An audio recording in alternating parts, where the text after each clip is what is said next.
Praise the Lord. നമുക്കെല്ലാവർക്കും പരിചിതമായ ഒരു ബൈബിളിലെ ക്യാരക്ടറാണ് രാഹാബ് അല്ലെ. യോശുവ 2-ാം അധ്യായത്തിലാണ് നമ്മൾ രാഹാബിനെ കുറിച്ച് വായിക്കുന്നത്. ആ 2-ാം അധ്യായം തുടങ്ങുന്നത് ഇങ്ങനെയാണ്: യോശുവ ഷീത്തീമിൽ നിന്ന് 2 പേരെ എരിഹോ പട്ടണം ഉറ്റുനോക്കേണ്ടതിന് ആ ദേശത്തേക്ക് അയക്കുന്നു. അവർ വന്ന് രാഹാബിൻ്റെ വീട്ടിൽ പാർക്കുന്നു. അതിനുശേഷം നമ്മളവിടെ വായിക്കുന്നത്, ആ ദേശത്തെ രാജാവ് ഈ പട്ടണം ഉറ്റുനോക്കാൻ വന്ന് 2 പേരെ പിടിക്കേണ്ടതിന് ആൾക്കാരെ വിടുന്നു.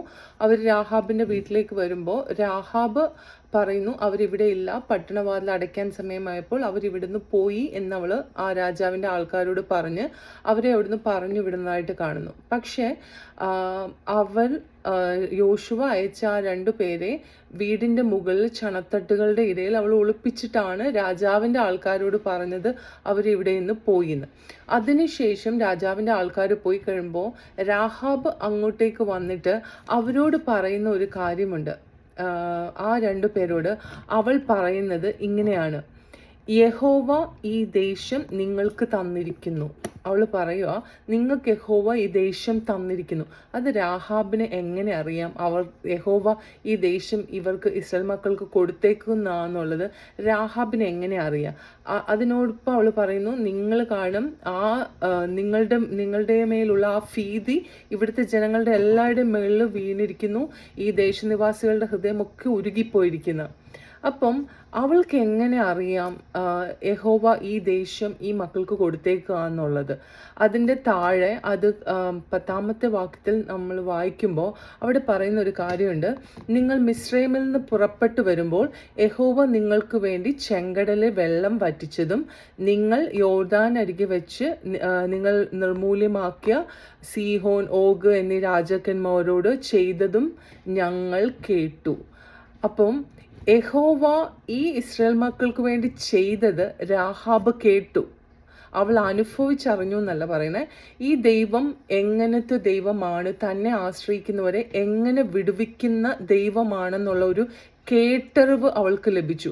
ആ കേട്ടറിവിൻ്റെ അടിസ്ഥാനത്തിലാണ് അവൾ പറയുന്നത് ഈ ദേശം യഹോവ നിങ്ങൾക്ക് തന്നിരിക്കുന്നു എന്നുള്ളത്. അത് കഴിഞ്ഞിട്ട് പിന്നെയും അവൾ പറയുന്ന ഒരു കാര്യമുണ്ട്: നിങ്ങളുടെ ദൈവമായ യഹോവ തന്നെ മീതെ സ്വർഗത്തിലും താഴെ ഭൂമിയിലും ദൈവമാകുന്നു. അവള് അനുഭവിച്ചറിഞ്ഞിട്ടില്ല, പക്ഷെ അവൾ കേട്ടറിഞ്ഞ ആ ദൈവത്തിൻ്റെ പ്രവൃത്തികളെ വെച്ചിട്ട് അവൾ പറയുക, യഹോവയുടെ വലിപ്പത്തെക്കുറിച്ച് പറയുക. നിങ്ങളുടെ ദൈവം മീതെ സ്വർഗത്തിലും താഴെ ഭൂമിയിലും വെച്ച് നിങ്ങളുടെ ദൈവമാണ് ഉന്നതനായ ദൈവം. ആ ദൈവത്തിൻ്റെ വലിപ്പത്തെയാണ് അവൾ വിളിച്ചു പറയുന്നത് അല്ലേ. അപ്പോൾ നമ്മൾ ഇവിടെ നിന്ന് രാഹാബിൻ്റെ ആ ജീവിതത്തിൽ നമ്മൾ കാണുന്നത്, അവൾ കേട്ടറിഞ്ഞ ഈ ദൈവം തന്നിൽ ആശ്രയിക്കുന്ന തൻ്റെ മക്കൾക്ക് വേണ്ടി ചെയ്തതിനെ കേട്ടറിഞ്ഞിട്ട് അവൾ ഈ ദൈവത്തിൻ്റെ വലിപ്പത്തെക്കുറിച്ച് പറയുന്നു. അതോടൊപ്പം അവൾ പറയുന്നു, ഇനി സംഭവിക്കാനിരിക്കുന്ന ഒരു കാര്യത്തെക്കുറിച്ച് ദൈവം നിങ്ങൾക്ക് വേണ്ടി ഓൾറെഡി അത് ചെയ്തിരിക്കുന്നു എന്നാണ് അവൾ പറയുന്നത്. ഈ രാഹാബ് പറയുന്ന അതേ വാചകമാണ് യോശുവ അയച്ച ഈ 2 പേര് തിരിച്ചു എന്ന് യോശുവയോട് പറയുന്നത്, യഹോവ ഈ ദേശം നമുക്ക് തന്നിരിക്കുന്നു എന്ന്. രാഹാബ് പറഞ്ഞ അതേ പ്രഖ്യാപനമാണ്, ആ ഡിക്ലറേഷനാണ്. അവൾ കേട്ടറിഞ്ഞതിൽ നിന്ന് അവൾ ഡിക്ലെയർ ചെയ്യുവാണ്, ഈ ദൈവം എത്ര വലിപ്പമുള്ള ദൈവമാണ്, ഈ ദൈവം എന്ത് ചെയ്യുവാൻ കഴിവുള്ള ദൈവമാണെന്നുള്ള ഒരു ബോധ്യം അവൾക്കുണ്ടായിരുന്നു. ഞാൻ വിശ്വസിക്കുന്നു അതുകൊണ്ട് തന്നെയാണ് രാഹാബ് അവരെ അവിടെ ഒളിപ്പിച്ചു. കാരണം അവൾക്കറിയാമായിരുന്നു ഇവർ ആരാന്നും ഇവർ സേവിക്കുന്ന ദൈവം ആരാന്നും ഇവർക്ക് എന്നെ വിടുവിപ്പാൻ കഴിയും എന്നും ഈ ദൈവത്തിന് എന്നെ വിടുവിപ്പാൻ കഴിയുമെന്നും അവൾക്ക് നല്ല ബോധ്യമുണ്ടായിരുന്നു. അതുകൊണ്ട് തന്നെയാണ് അടുത്ത വാക്യത്തിൽ നമ്മൾ കാണുന്നത്, അവള് രാത്രി അവരെ കിളിവാതിലൂടെ ഇറങ്ങിപ്പോകാൻ സഹായിക്കുന്നതിന് മുമ്പ് അവൾ പറയുന്നു, നിങ്ങൾ എന്നെ ഓർക്കണം, എൻ്റെ കുടുംബത്തെ നശിപ്പിക്കരുത്, എൻ്റെ കുടുംബത്തെയും എൻ്റെ അപ്പനെയും സഹോദരന്മാരെയും ഞങ്ങളോട് എല്ലാവരോടും ദയ തോന്നണം എന്ന് നമ്മൾ അതിൻ്റെ 13-ാമത്തെ വാക്യത്തിൽ വായിക്കുന്നുണ്ട്. അപ്പം എന്തുകൊണ്ടാണ് അതവൾ പറഞ്ഞത്? കാരണം അവൾക്കറിയാം ഈ ദൈവത്തിന് അവളെയും അവളുടെ കുടുംബത്തെയും വിടുവിക്കുവാൻ കഴിയും എന്നുള്ള കാര്യം. ഹല്ലേലൂയ. അപ്പം ഈ 2 പേര് ഇറങ്ങിപ്പോകുമ്പോൾ അവളോട് പറയുന്നുണ്ട്, നീ ഒരു കാര്യം ചെയ്യണം, ഞങ്ങൾ ഈ ദേശത്ത് വരുമ്പോൾ നീ ഞങ്ങളെ ഇറക്കി വിട്ട ഈ കിളിവാതിക്കൽ ഈ ചുവപ്പ് ചരട് കെട്ടണം എന്നുള്ള കാര്യം. ഹല്ലേലൂയ. അപ്പം അവർ പോയി കഴിയുമ്പോൾ അവൾ ചെയ്യുന്ന ആദ്യത്തെ കാര്യം എന്ന് പറയുന്നത് അവൾ ആ ചുവപ്പ് ചരട് കെട്ടുക. കാരണം അതൊരു അടയാളമാണ്. അവളെയും അവളുടെ കുടുംബത്തെയും രക്ഷപ്പെടേണ്ടതെന്നുള്ള ഒരു അടയാളമാണ് ആ ചുമപ്പ് ചരട് അവിടെ കെട്ടുന്നത്, ആ കിളിവാതിൽ കെട്ടുന്നത്.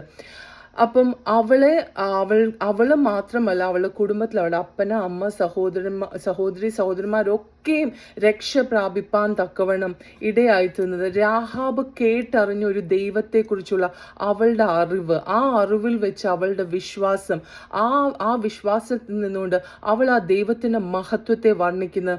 അതുപോലെ തന്നെ അവർ പറഞ്ഞതുപോലെ തന്നെ അവൾ അത് ചെയ്യുന്നത്, ആ അടയാളത്തെ ചെയ്യുന്നത്, ആ ചുവപ്പ് ചരട് കെട്ടുന്നത്.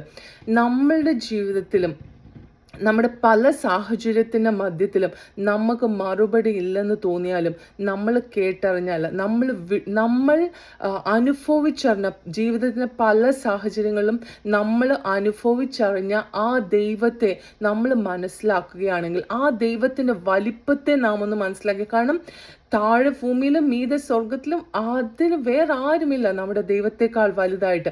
ആ ദൈവത്തെ നമ്മൾ മനസ്സിലാക്കി കഴിയുമ്പോൾ നമ്മൾ ചിലത് ഡിക്ലെയർ ചെയ്യാൻ തുടങ്ങും. നമ്മൾക്ക് ആ ദൈവം എന്ത് ചെയ്യാൻ കഴിവുള്ള ദൈവമാണെന്ന് മനസ്സിലാക്കി പൂർണ്ണ ബോധ്യത്തിലായി കഴിയുമ്പോൾ നമ്മൾ അറിയാതെ തന്നെ നമ്മൾ ചിലത് ഡിക്ലെയർ ചെയ്യാൻ തുടങ്ങും. അതുപോലെ തന്നെ ഞാൻ ഈ രാഹാബ് ആ ചുമപ്പ് ചരടിൻ്റെ അതിന് അവളുടെ ആ കുടുംബത്തിൻ്റെ രക്ഷയ്ക്കുള്ളൊരു അടയാളമാണ്. അതേപോലൊരു അടയാളമാണ്, അതേപോലൊരു കാര്യമാണ് കാൽവറിയിൽ നമുക്ക് വേണ്ടി യേശു കർത്താവ് തൻ്റെ അവസാന തുള്ളി രക്തം വരെയും നമുക്ക് യാഗമായി തന്നത്. ആ രക്തത്തിൻ്റെ അടയാളം, നമ്മൾ ആ രക്തത്തിൻ്റെ കവറിങ്ങിലായിരിക്കുമ്പോൾ, നമ്മൾ ആ ഒരു കർത്താവിൻ്റെ കാൽവറിയിൽ നമ്മൾക്ക് വേണ്ടി ചൊരിഞ്ഞ ആ ഒരു രക്തത്തിൻ്റെ കവറിങ്ങൾ നമ്മളായിരിക്കുമ്പോൾ നമുക്ക് തീർച്ചയായിട്ടും നമ്മുടെ ജീവിതത്തിൽ നമ്മുടെ വിഷയങ്ങൾക്ക് മറുപടിയുണ്ട്. ആ കർത്താവ് നമ്മളെ രക്ഷിക്കും. നമുക്കറിയാം, കാരാഗ്രഹ പ്രമാണിയോട് പറയുന്നത് എന്തുവാ, രക്ഷ പ്രാപിക്കുവാൻ ഞാൻ എന്ത് ചെയ്യണമെന്ന് ചോദിച്ചപ്പോൾ കർത്താവ് യേശുവിനെ നീ ഹൃദയം കൊണ്ട് വിശ്വസിച്ച് വായ കൊണ്ട് ഏറ്റു പറയുക. നമ്മൾ വിശ്വസിക്കുക നമ്മുടെ ദൈവം ആരാണുള്ളത്, നമ്മുടെ ദൈവത്തിന് എന്ത് ചെയ്യാൻ പറ്റുമെന്നുള്ളത്. എന്നിട്ട് നമ്മുടെ വാ കൊണ്ട് അത് ഡിക്ലെയർ ചെയ്യുക. നമ്മുടെ വാ കൊണ്ട് നമ്മുടെ ദൈവത്തിൻ്റെ വലിപ്പത്തെ വർണ്ണിക്കുക. ദൈവം നമ്മുടെ ജീവിതത്തിൽ ചെയ്യാൻ പോകുന്ന ആ വലിയ കാര്യത്തെ നമ്മൾ പ്രസ്താവിക്കുക. നമ്മൾ കർത്താവിൻ്റെ ആ കവറിങ്ങിൽ, ആ രക്തത്തിൻ്റെ കവറിങ്ങിൽ നമ്മളായിരിക്കുക. ദൈവമായ കർത്താവ് നമ്മുടെ ജീവിതത്തിൻ്റെ ഏത് സാഹചര്യത്തിലും നമ്മളെ വിടുവിക്കുക തന്നെ ചെയ്യും. നമ്മുടെ ദൈവം ശക്തനായ ദൈവമാണ്. ഹല്ലേലൂയ. നമ്മുടെ ദൈവം വിടുവിക്കുന്ന ദൈവമാണ്. ഹല്ലേലൂയ. ഈ യഹോവയല്ലാതെ മറ്റാരുള്ളൂ നമ്മളെ വിടുവിക്കാൻ. ഹല്ലേലൂയ. നമ്മൾ മിണ്ടാതിരിഞ്ഞ് ദൈവം ആരെന്ന് അറിയുവാൻ തക്കണം നമ്മുടെ ഓരോരുത്തരുടെയും ജീവിതത്തിൻ്റെ ഓരോ സാഹചര്യങ്ങളും ഇടയാകട്ടെ എന്ന് പ്രാർത്ഥിക്കുന്നു. ദൈവം എല്ലാവരെയും അനുഗ്രഹിക്കട്ടെ.